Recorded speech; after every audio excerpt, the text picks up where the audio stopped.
સૌરાષ્ટ્રથી મધ્ય ગુજરાતને જોડતો ગંભીરા બ્રિજ દુર્ઘટનાનો આ મામલો સામે આવ્યો। સમાચાર ગંભીરા બ્રિજને લઈ સામે આવી રહ્યા છે, ત્યારે સૌરાષ્ટ્ર અને મધ્ય ગુજરાતને જોડતો ગંભીરા બ્રિજ દુર્ઘટનાનો મામલો સામે આવ્યો। બચાવ કામગીરી મોડી સાંજ સુધીમાં પૂર્ણ થશે। બ્રિજ દુર્ઘટના બાદ બચાવ કામગીરી હવે સાંજ સુધીમાં પૂર્ણ થશે, ત્યારે વધુ 3 લોકો નદીમાં ફસાયેલા હોવાની માહિતી મળી આવી છે।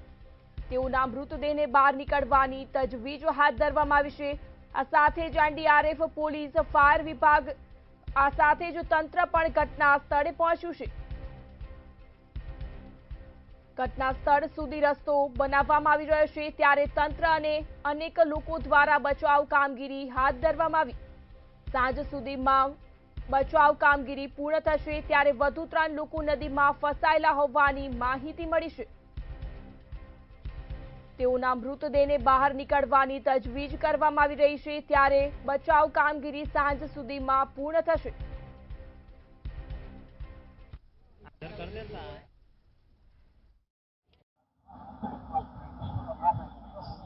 સૌરાષ્ટ્ર અને મધ્ય ગુજરાતને જોડતો બ્રિજ જે છે ગતરોજ કહી શકાય કે ધરાશય થયો હતો, અને મુખ્યત્વે વાત કરીએ તો આપણે દ્રશ્યોમાં બતાવવા જઈશું કે જે રીતે અત્યારે હાલમાં પણ રેસ્ક્યુ કામગીરી જે છે તે કરવામાં આવી રહી છે। સ્થાનિક ધારાસભ્યો પણ અત્યારે સ્થળ પર રહીને જ આ કામગીરી જે છે તે કરવામાં આવી રહી છે। આપણે સતત આ કામગીરી જોઈ રહ્યા છો કે જે રીતે અત્યારે અનેક મનવામાં લોકો ફસાયેલા છે, તેઓને અત્યારે કાઢવાની કોશિશ છે। શું કહો છો ચૈતન્યભાઈ, કઈ રીતની કામગીરી છે? સતત અત્યારે કામગીરીમાં ટાઈમ પણ વધારે જઈ રહ્યો છે, છતાં પણ અત્યારે કામગીરી સતત ચાલી રહી છે।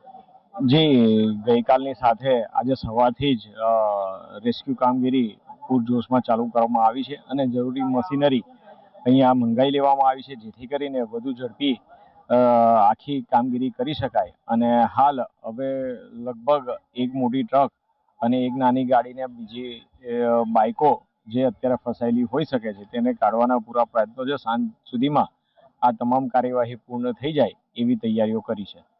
અત્યારે હાલમાં તો વાત કરીએ તો મૃત આંકડો અત્યારે ક્યાં સુધી પહોંચ્યો? કારણ કે આ એક બાદ એક અંદરથી ડેડ બોડી નીકળી જઈ રહી છે, કેટલો આંકડો પહોંચ્યો? મૃતકોનો આંક અત્યાર સુધીમાં 15 જેટલો પહોંચ્યો છે, અને બીજી 4 થી 5 બોડી અંદર હોઈ શકે છે, તો એ કાઢવા માટેની કામગીરી અત્યારે ચાલી રહી છે। મુખ્ય વાત કરીએ તો અત્યારે થોડુંક સમય જઈ રહ્યો છે, શું કારણોસર? કારણ કે કઈ પ્રકારની ટીમને અત્યારે દિક્કત પડી રહી છે? હા, અત્યારે ઘણા બધા ચેલેન્જિંગ પ્રશ્નો છે, કારણ કે એક તરફે મોટા વાહનો જે એકબીજા ઉપર પડ્યા છે, એની ઉપર બ્રિજનો સ્લેબ જે પડ્યો છે, જેથી કરીને ખૂબ જ મુશ્કેલીઓનો સામનો કરવો પડે છે, પરંતુ મહા મહેનતે પણ આખી ટીમ લાગી છે જે આ કામગીરી પૂરી કરી રહી છે। જે રીતે સ્થાનિક ધારાસભ્ય તેઓ કે તમામ ટીમ જે છે અત્યારે લાગી ચૂકી છે।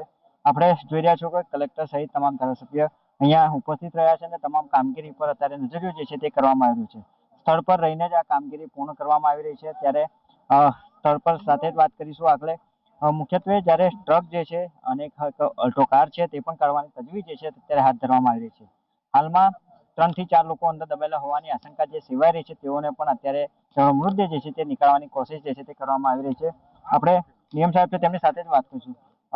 સર, જે રીતે અત્યારે નિયમ સાહેબ છે કામગીરીને લઈને અત્યારે થોડી વાર પછી જે વાત કરવાની વાત કરી રહ્યા છે, પરંતુ ક્યાંક ને ક્યાંક આ કામગીરી જે છે તટસ્થપણે કરવામાં આવી રહી છે। સતત આ ટીમ જે છે એનડીઆરએફની ટીમ હોય, વડોદરા ફાયરની ટીમ હોય, સમગ્ર પોલીસ તંત્ર હોય, તે તંત્ર અત્યારે કામે લાગ્યું છે।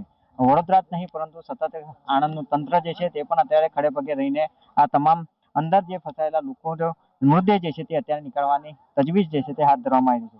સતત કામગીરી ગત રોજથી ચાલુ છે, અને આ કામગીરી દરમિયાન કહી શકાય કે અત્યારે ટીમ દ્વારા સતત આ તમામ વાહનો જે છે તે દૂર કરવાની કાર્યવાહી હાથ ધરવામાં આવી છે। કેમેરામેન મિલિંદ મૈલે સાથે જયંતિ સોલંકી, મંતવ્ય ન્યૂઝ, વડોદરા।